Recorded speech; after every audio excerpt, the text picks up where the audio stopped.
Okay, so as you can tell from the title of the video, I'm going to be talking about spooky spaghetti or creepypastas that I think are believable.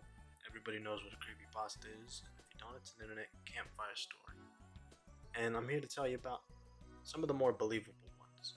Obviously, these are fiction, but if you went up to somebody who didn't know anything about them, you'd probably convince them that they were real. Let's get started. Pokemon Creepy Black is a popular creepypasta that has been circulating on the internet for well over a decade. The story goes that a Pokemon bootleg cartridge was discovered at a flea market by the author, who dubbed themselves a Pokemon bootleg collector, and upon playing it, strange and disturbing events occurred, such as an additional starter simply known as Ghost, possessing a move called Curse that seemingly kills the opposing trainers and their Pokemon, although it was unable to kill other Ghost Pokemon or essential NPCs that you would have to fight later on. To add to the macabre nature of the bootleg, it would give the player the choice of using the move after the fight. If used, the trainer in the overworld sprite would disappear, and upon re-entering the area, a tombstone would be in their place. After beating the Elite Four, the game would cut to black, and the text, "Many years later," would appear. The player, now an old man, is standing in Lavender Town, without any Pokemon, not even Ghost, and walking at half the usual speed.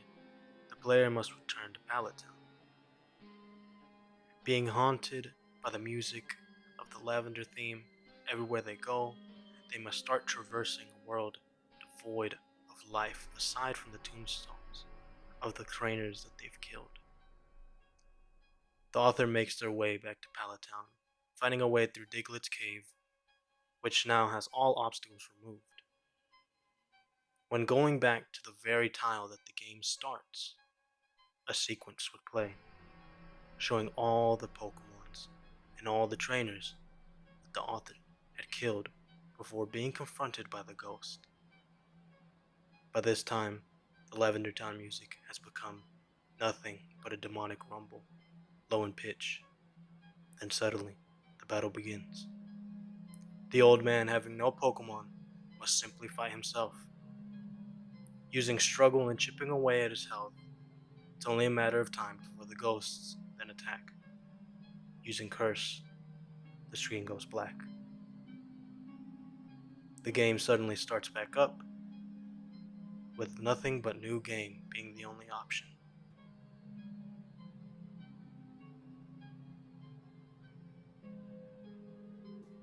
Now, despite the fact that there is no proof that the game is necessarily real, I think the infamy that it's gained for being potentially one of the most realistic Pokemon creepypastas is what really leads credence for this thing being believable. I mean, it was just a cartridge at a flea market. It's not like it was dropped off at his house by a friend telling him not to play it, or a demon throwing it through his window. I mean, I've seen plenty of them when I've gone to yard sales or, swap meets, so maybe you and I have crossed by some of them. A game that has life altering gameplay, a metaphor for death like this one, but in all actuality, probably not. Still fun to speculate though.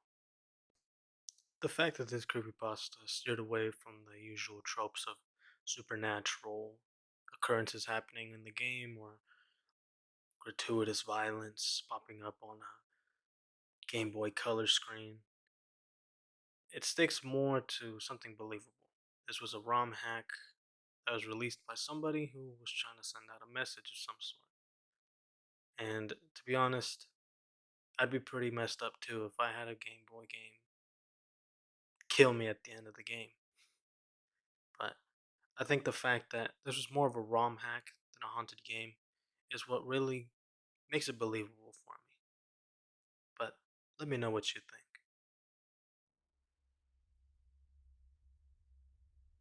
Arguably the first creepypasta ever written, Ted the Caver tells the story of two amateur spelunkers, Ted and Bean, documented on Ted's personal Angel Fire site.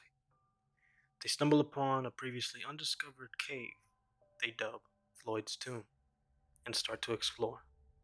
They find a fist sized hole which they identify as an unexplored cavern inside the cave itself. After days of chipping away and eventually using a drill, they make an entrance just big enough for them to crawl through. But as they descend deeper into the cave, they discover things begin to happen. They hear unexpected noises, crystals, bizarre markings on the wall, and hear shifts in the underground airways, and eventually encounter a mysterious underground lake. They go back with a third friend named Joe, who they themselves is an experienced spelunker, who volunteers to take a look into the narrow passageway where the markings were found, only for them to turn tail and complain about a sudden sickness that left them looking as if the entire life had been drained out of them.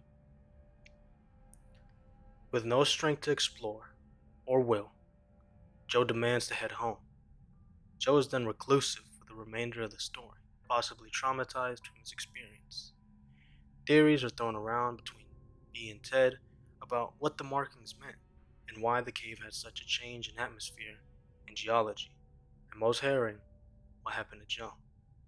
The answer is simply to return to the cave and investigate further. Eerily enough, this was the first time Ted felt unease going back in the cave, foreshadowing the discovery that they were about to make. As the exploration goes on, as usual, panic ensues when the sickness starts to affect both B and Ted, as they're trying to record footage in the interior of the cabin. A scream, possibly from an animal or something much worse, is heard, causing a delirious Ted to climb his way out of the cavern, all whilst cutting his arms and causing damage to his body. When finally reaching the mouth of the cave, Ted attempts to pull himself up towards the surface, but then something begins to pull onto the rope. Finally, Ted pulls himself back up to safety, all while the rope is still being pulled on, as if something is trying to drag it down or pull itself up. B then produces a knife, begins to slash at the rope until it finally goes slack and falls back into the cave. After a silent ride back home and 3 weeks of delirium and fear, Ted finally decides to head back to the cave, with Joe and B following behind him. This time armed with a gun, a knife, climbing gear, rope, and a first aid kit, they set back to the cave. Ted assures his family that he's okay and about his decision to return back to Floyd's tomb, as well as updating his online journal about his descent back into the mysterious cave. A journal that hasn't been updated since May 19th, 2001.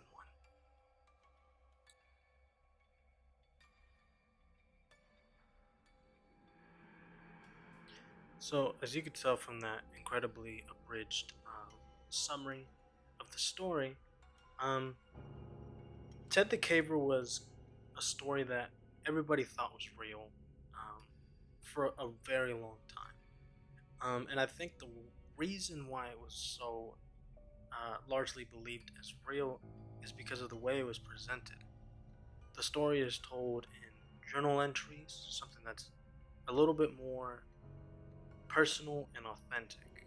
Um, Nowadays, people do that a lot for ARGs, but back in 2001, this was kind of more believable in a sense. Think of the Blair Witch Project, something that was kind of presented to you in a candid fashion with very little context behind it. And the entries are filled with a lot of detail. I mean, like I said, I had to summarize the story because, I mean, I literally could not fit it into this video if I tried. The story itself is about 2 hours long. And a lot of that is kind of panned out with detail, which, it can get a little boring, but I think makes the story a whole lot more authentic. Um, and the reaction to the events, uh, they make it seem a whole lot more authentic because how would you react in an experience like this? Um, I definitely would not know what to do. I'm not a spelunker. I don't want to be in a cramped cave, but these guys took the plunge and this is what they found. Or supposedly. Of course, this story is fictional, but it's a good bit of unfiction. Um, the story also doesn't rely on supernatural elements, and instead focuses on largely making uh, an atmosphere of unease um, through a lot of stuff that is unexplained and pretty much unknown, especially if you're not a spelunker. Um, and it leaves you wondering what really happened in that cave. And I mean, it also plays up on common fears and anxieties like the dark, the unknown, cramped spaces, the claustrophobia. I mean, if you see the pictures from this, I have some that I put up on the. I could put some up here on the screen that I had already put up. Um, the cave itself is very very cramped, and it taps into that primal instinct of, well, how am I supposed to get out of here if something happens? And I guess in conclusion, the reason that I find this one to be the most realistic and the most believable is the way that it's presented and its reliance on journal entries and not over the top reactions nor supernatural occurrences. And for me at least, the story stuck with me a long time even after I finished it.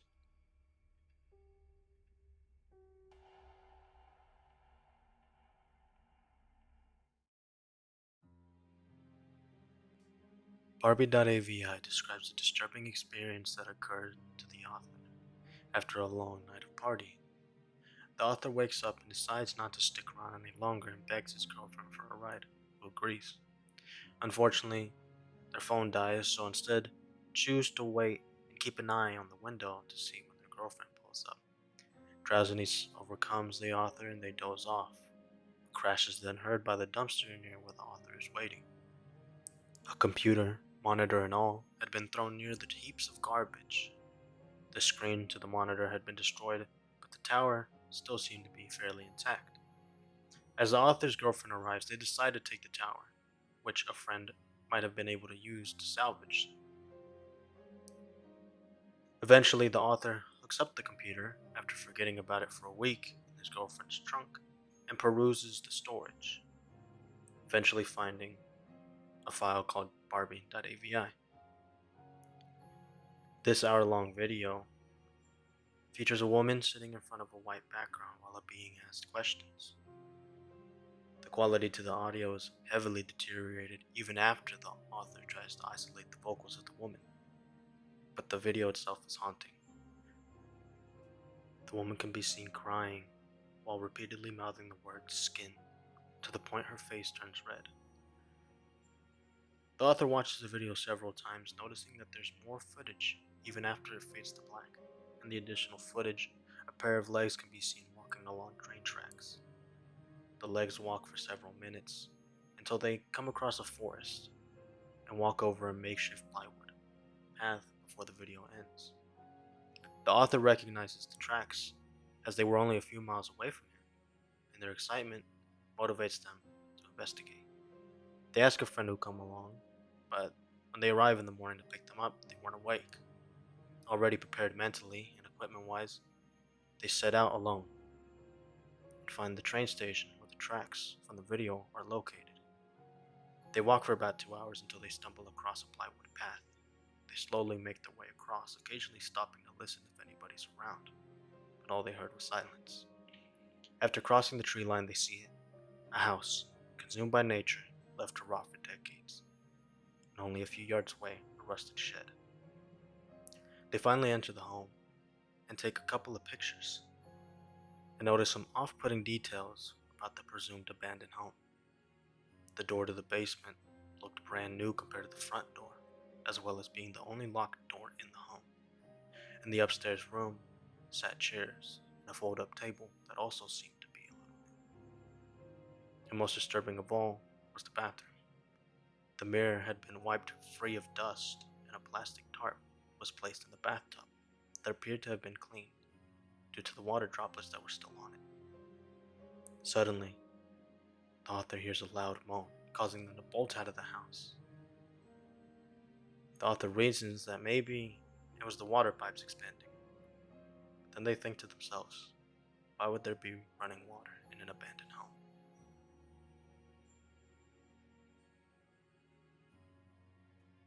Okay, so what makes this one believable?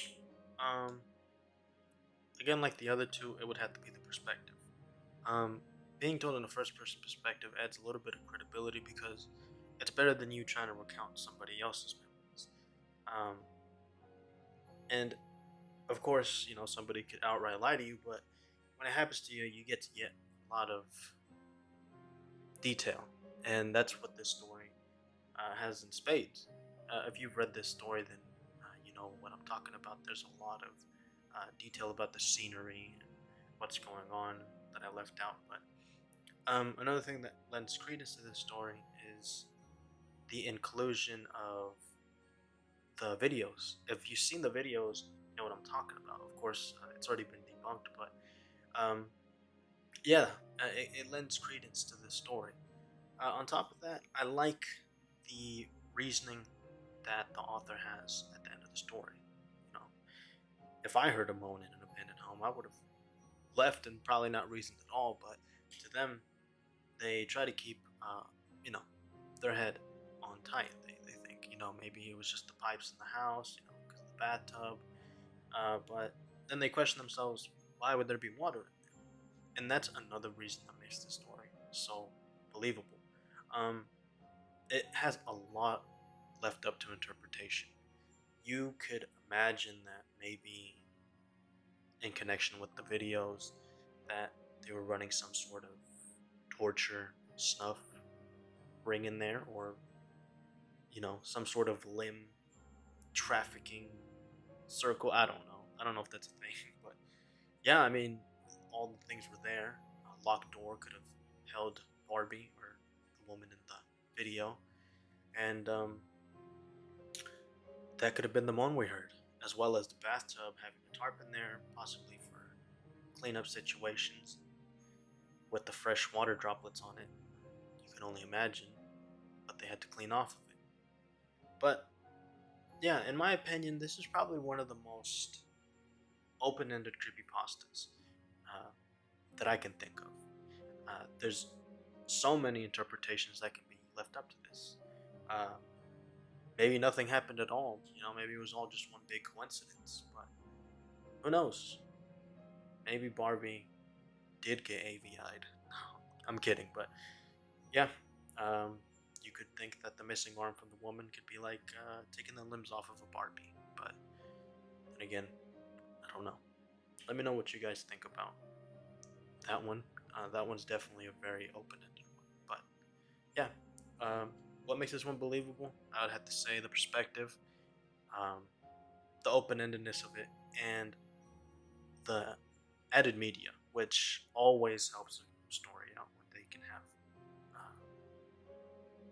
videos or pictures or songs, because it just makes it that much more believable. But let me know what you think.